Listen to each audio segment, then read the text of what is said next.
Hello everyone, ఇలాంటి videos మీకు ముందుగా కావాలి అనుకుంటే మా ఛానల్ని సబ్స్క్రైబ్ చేసుకొని పక్కనే ఉన్న బెల్ ఐకాన్ని క్లిక్ చేయండి. అప్కమింగ్ రివ్యూలోకి వెళ్ళిపోదాం. రుద్ర, గంగ, వీరు వాళ్ళ నాన్న నాగభూషణం గురించి అన్ని నిజాలు తెలుసుకుంటారు. విజయేంద్ర ప్రతాప్ దగ్గర పనిచేసిన ఒక వర్కర్ రిటైర్ అయిపోయిన ఒక పెద్ద ఆయన అయితే అన్ని నిజాలు రుద్రతో చెప్తారు. ఒకప్పుడు విజయేంద్ర గారు ఈ వీరు వాళ్ళ నాన్నగారు నాగభూషణం ఇద్దరు కలిపి చిట్ ఫండ్ కంపెనీని స్టార్ట్ చేశారు. విజయేంద్ర గారిని నమ్మి చాలామంది పెట్టుబడి పెట్టారు. కానీ ఆ డబ్బులన్నీ కాజేసి పారిపోవాలనుకున్నాడు నాగభూషణం, అంటే వీరు వాళ్ళ నాన్న. సో అందరూ కలిసి ఆయన్ని పోలీసులకి పట్టించారు. అందుకే ఆ కోపంతో విజయేంద్ర వల్లే తను పోలీస్ స్టేషన్లో ఉన్నానని, విజయేంద్ర దగ్గరుండి పోలీసులకి పట్టించాడు అని విజయేంద్రపై పగ పెట్టుకుంటారు వీరు వాళ్ళ నాన్న. ఆ పగలో భాగంగా చంపేయాలని కూడా అనుకుంటారు. కానీ ఆయనకి లక్ ఉండడం వల్ల ఆ రోజు తప్పించుకొని పర్మనెంట్గా వీరు వాళ్ళ నాన్ని జైల్లోనే ఉండేలా చేస్తాడు. జైలు నుండి చాలా కాలం శిక్ష అనుభవించిన తర్వాత బెయిల్పై బయటకు వచ్చి తర్వాత చచ్చిపోతాడు. ఇది వీరు వాళ్ళ నాన్న స్టోరీ. సో అందుకు వీరు పగతో ఉన్నాడా అని అర్థం చేసుకున్న రుద్ర ఖచ్చితంగా వీరు ఈసారి పెద్దవాళ్ళనే టార్గెట్ చేస్తాడు. వీరు నుండి మన ఫ్యామిలీని ఎలా అయినా మనం కాపాడుకోవాలి అని గంగా అండ్ రుద్ర ఇద్దరు గట్టిగా ఫిక్స్ అవుతారు. ఇది ఇలా ఉండగా వీరు ఒక కరెక్ట్ ప్లాన్ ఆలోచించి అలా ఇంకా శకుంతల వాళ్ళ దగ్గరికి వస్తారు. అప్పుడే కరెక్ట్గా పంతులు గారు వీరు వాళ్ళ ఇంటికి రీచ్ అవుతారు. ఇంక పంతులు గారిని చూసి, పంతులు గారు ఇలా వచ్చారేంటి అని అడుగుతారు. ఏం లేదు విజయేంద్ర గారు, మీ అల్లుడు వీరేంద్రనే నన్ను పిలిపించాడండి. అతను ఏదో ఒక బిజినెస్ స్టార్ట్ చేస్తున్నాడంట, ముహూర్తం చూడాలంటున్నారు అని అంటారు. అవును మావయ్య గారు, నేను త్వరలోనే కొత్త బిజినెస్ స్టార్ట్ చేస్తానని ఆ రోజు మీకు చెప్పాను కదా. మీ దయ వల్ల నేను ఒక రైస్ మిల్ని స్టార్ట్ చేయాలనుకుంటున్నాను. రైతుల దగ్గర నాణ్యమైన రైస్ని కొనాలి అనుకుంటున్నాను.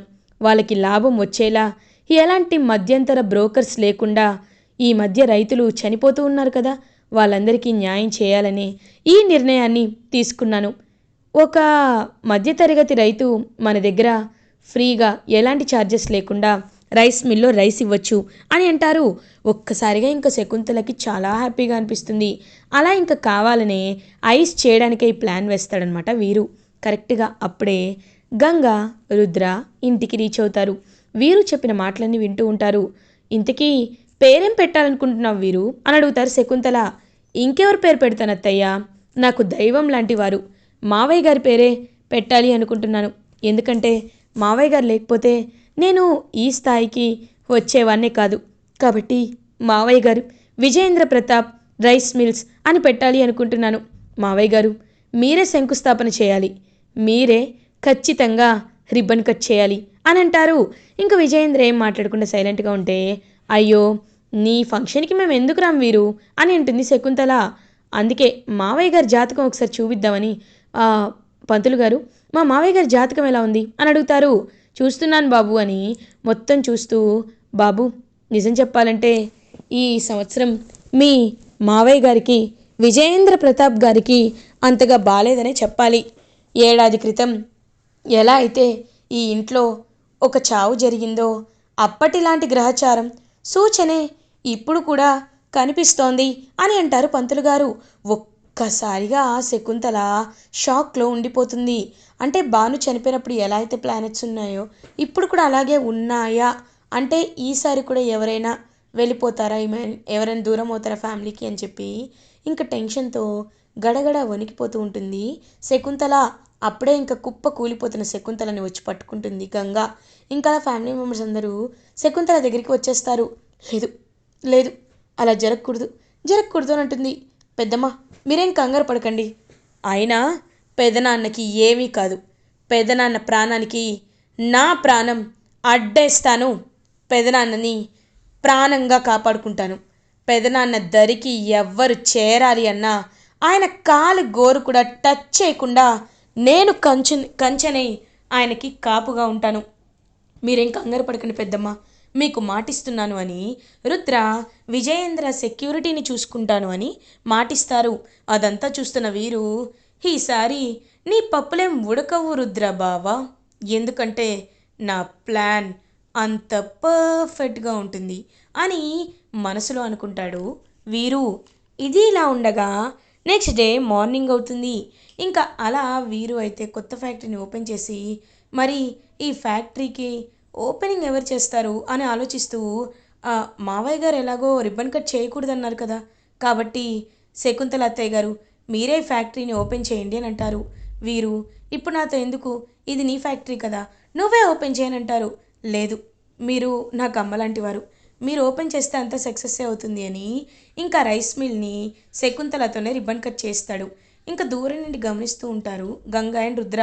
ఒకవేళ పెద్దమ్మకి ఏమైనా చేయాలనుకుంటున్నాడా డేంజర్ అని చెప్పి గమనిస్తూనే ఉంటారు. బట్ అలా ఏమీ జరగదు. సో రిబ్బన్ కట్ చేసిన తర్వాత అందరూ లోపలికి వెళ్తారు. అప్పుడే ఇంకా వర్కర్స్ అందరూ కూడా నమస్కారం సార్, వీరు గారు ఇక్కడ రైస్ మిల్ పెట్టి మాకు ఉపాధిని కల్పిస్తున్నారు అని కొన్ని భజన మాటలైతే మాట్లాడతారు. ఇంకలా వీరు హ్యాపీగా ఫీల్ అవుతాడు. వీళ్ళకి డబ్బులు ఇచ్చినందుకు బాగానే పొగుడుతున్నారే అని మనసులో అనుకుంటాడు. వెంటనే విజయేంద్రతో మావయ్య గారు ఎలాగో రిబ్బన్ కట్ చేయలేదు, కనీసం స్విచ్ అయినా ఆన్ చేసి ఈ ఫ్యాక్టరీని, ఈ రైస్ మిల్ని మీరే శంకుస్థాపన చేయండి, ఎందుకంటే కనీసం అదైనా మీ చేతితో జరిగితే నేను చాలా హ్యాపీగా ఫీల్ అవుతాను అని అంటారు. అంటే అది అని శకుంతల ఆలోచిస్తుంటే, పర్లేదు అత్తయ్య గారు, అయినా మేమందరం ఉన్నాం కదా, ఇప్పుడు మావయ్య గారికి ఏమవుతుంది, ఏమీ అవ్వదు కదా అని ఇంకా అలా ఆలోచిస్తూ ఉంటే, సరే నువ్వు ఇంతలా చెప్తున్నావు కదా వీరు, నీ ఎదుగుదలే కదా మాకు కూడా కావాలి, నేనే స్విచ్ చేస్తానని చెప్పి ఇంకా అలా స్విచ్ దగ్గరికైతే వస్తూ ఉంటారనమాట విజయేంద్ర. ఇంక వీరు వేయండి వేయండి, మీరు వేయడమే నాకు కావాలి, కరెంటు షాక్ తగిలి పైకి పోతావు, నువ్వు కరెంటు షాక్ కొట్టి పైకి పోవాలనే కదా ఇంత ప్లాన్ చేశాను. కరెక్ట్గా అప్పుడే ఇంకా అలా గంగా మొత్తం ఆ ఫ్యాక్టరీ అంతా చూస్తూ ఉంటుంది, రైస్ మిల్ అంతా. చూసేసరికి వెనకాల కొన్ని స్విచ్చెస్ అయితే ఓపెన్లో ఉంటాయన్నమాట. ఒక్కసారిగా షాక్ అవుతుంది. ఈ విషయాన్ని ఎలా అయినా సార్తో చెప్పాలి, సార్ సార్ మీకు ఒక విషయం చెప్పాలి సార్, ఇది చూడండి సార్, ఇదంతా కావాలని ఏదో చేస్తున్నారు సార్ అని చెప్పేసరికి ఒక్కసారిగా షాక్ అయిపోతాడు. షాక్ అయిపోయి ఇంక వెంటనే అలా బయలుదేరుతాడనమాట రుద్ర. వెళ్ళి పరుగు పరుగున విజయేంద్ర ప్రతాప్ని పక్కకి తోసేసి పాపం ఆ కరెంట్ ఉన్న స్విచ్పై తాను పడిపోతాడు. ఒక్కసారిగా ఇంకా ఆ కరెంట్ షాక్ అనేది రుద్రాకి తగులుతుంది. ఇంకా రుద్ర షాక్ అయిపోతాడు. పాపం షాక్లో ఉండేసరికి గంగా ఇంకా కొన్ని వుడెన్ స్టిక్ తీసుకొని గట్టిగా చేయిపై కొడుతుంది. ఇంకా అలా కింద పడిపోతాడు రుద్ర. అయ్యో రుద్రబాబు రుద్రబాబు అని చెప్పి ఇంకా అలా రుద్రని పని వాళ్ళందరూ తీసుకొని హాస్పిటల్కి అయితే బయలుదేరుతారు. పాపం శకుంతల ఒక్కసారిగా షాక్ అవుతుంటే ఏడుస్తూనే ఉంటుంది. తనైతే ఏడుస్తూనే ఉంటుంది గంగా. అప్పుడే ఇంకా విజయేంద్ర, గంగా నువ్వేమీ బాధపడద్దు, నేనున్నాను కదా, ఖచ్చితంగా నేను చూసుకుంటాను, నువ్వేం కంగారు పడద్దు అని ఇంకా అలా ఓదారుస్తూ ఉంటారు. అప్పుడే ఇదంతా చూస్తూ ఉంటుంది శకుంతల. ఇంకా వెంటనే అక్కడికి వీరు వస్తాడు. వీరు వచ్చి చూస్తూ ఉంటాడు శకుంతల వైపు. అత్తయ్య గారు ఏంటి సడన్గా ఇలా జరుగుతుంది అని అడుగుతారు. ఏమో వీరు, నాకు కూడా చాలా టెన్షన్గా ఉంది, అయినా అక్కడ కరెంట్ షాక్ ఉన్నట్టు తనకెలా తెలుసు, తెలిసి ఎలా ఇదంతా చేశాడు అని టెన్షన్ పడుతూ ఉంటుంది శకుంతల. అత్తయ్య గారు మీరింతలా టెన్షన్ పడుతున్నారేంటి, ఖచ్చితంగా ఇదంతా కావాలనే చేశారు, ఎందుకంటే మీ దగ్గర మంచి మార్కులు కొట్టేయడానికే ఇదంతా. వీరు నాపై నిందపడ్డానికి రుద్రబావే సెట్ చేసి ఉంటాడు, ఎందుకంటే ఎవరికీ తెలియని ఆ కరెంట్ షాక్ గురించి రుద్రబావకి ఎలా తెలిసింది, అది కాకుండా ఈ ఇంట్లో ఉన్న ఆస్తిపై ఆయన కన్నేయలేదనడానికి గ్యారంటీ ఏంటి, ఫస్ట్ భానుని పైకి పంపించాడు, తర్వాత మావయ్య గారిని కూడా పైకి పంపించాలి అనుకుంటున్నారు, అలాంటి వీరుని ఇంకా ఇంకా మనం నమ్మడం కరెక్ట్ కాదు కదా అని వీరు ఇంకా రుద్ర గురించి చెప్పుడు మాటలు చెప్తూ ఉంటే అప్పుడే కరెక్ట్గా వీరు చెంప పగల కొడతాడు అలా విజయేంద్ర. ఒక్కసారిగా వీరు షాక్ అయిపోతారు. మావయ్య గారు నోర్మొయ్, వీరు రుద్ర గురించి నువ్వు మాట్లాడుతున్నావా, రుద్ర గురించి మాట్లాడేంత హక్కు నీకుందా? రుద్ర కాలి గోటికైనా నువ్వు సరిపోతావా? ఇన్ని రోజులు ఎందుకా రుద్రపై ఇంతలా విషం కక్కుతోంది శకుంతల అనుకున్నాను. కానీ శకుంతల వెనకాల పాములా ఉన్నది నువ్వేనని ఊహించలేకపోయాను. నా కోసం తన ప్రాణాన్నే త్యాగం చెయ్యాలనుకున్నాడు రుద్ర. ఈ ఇంటి కోసం ఎప్పుడూ తన త్యాగాన్ని చేస్తూనే ఉంటాడు రుద్ర. చిన్నప్పటి నుండి అమ్మా నాన్న లేకపోయినా మేమే అమ్మా నాన్నలుగా మారి భావించి రుద్ర ఎంతో ఎంతో మా కోసం చేశాడు. కన్నవాళ్ళుగానే అనుకున్నాడు. కానీ ఇవాళ రుద్ర ఈ పరిస్థితిలో ఉన్నాడంటే, రుద్ర నన్ను కాపాడి అలా అయ్యాడు అంటే దాన్ని కూడా నువ్వు ఇంత నెగిటివ్గా ఎలా ఆలోచిస్తావు అని గట్టిగా అడుగుతాడు. ఇంకా వెంటనే షాక్లో ఉండిపోతారు వీరు. ఇంకా అలా చూస్తూ ఉంటుంది శకుంతల. ఏంటి శకుంతల, నువ్వు చేయాల్సిన పని నేను చేశాను. ఇలా ఎవరు ఏది చెప్పినా నమ్మేస్తూనే ఉంటావా? నీకంటూ ఒక సొంత ఆలోచన ఉండదా? ఉండి తీరదా? రుద్ర ఎలాంటోడో నీ మనసును అడుగు, నీ మనసుతో ఆలోచించు. అప్పుడు రుద్ర గురించి నీకే తెలుస్తుంది. ఇంకా ఇలాంటి చెప్పుడు మాటలు వినొద్దు. విని నీ బ్రెయిన్ని నువ్వే పాడు చేసుకోవద్దు అని గట్టిగా బుద్ధి చెప్తారు విజయేంద్ర. ఇంక పాపం గంగేమో అలా వినాయకుడి దగ్గరికి వెళ్ళి మొక్కుతూ ఉంటుంది. ఆయన ఎంతో మంచివారు. ఆయన ఎప్పుడు ఎవరికి ఎలాంటి అన్యాయం చేయలేదు. అలాంటిది ఇప్పుడు ఆయన చావు బ్రతుకుల్లో ఉన్నారు. బ్రతకడమే కష్టం అంటున్నారు. నువ్వే ఎలా అయినా కాపాడాలి స్వామి అని పాపం మోకాలతో అలా ఇంకా తను ఎక్కుతూ ఉంటుందన్నమాట. అలా పాపం పూజలన్నీ చేస్తూ ఉంటే అదంతా తన కళ్ళతో చూస్తూ ఉంటుంది శకుంతల. పాపం రుద్ర కోసం, రుద్ర బ్రతకడం కోసం అలా గుడికి వెళ్ళి పొర్లు దండాలు పెడుతూ రుద్ర కోసం ఎంతో ఎంతో అంటే ఎంతో త్యాగం చేస్తూ ఉంటుందన్నమాట. గంగా మొక్కులు తీర్చుకుంటూ ఉంటుంది.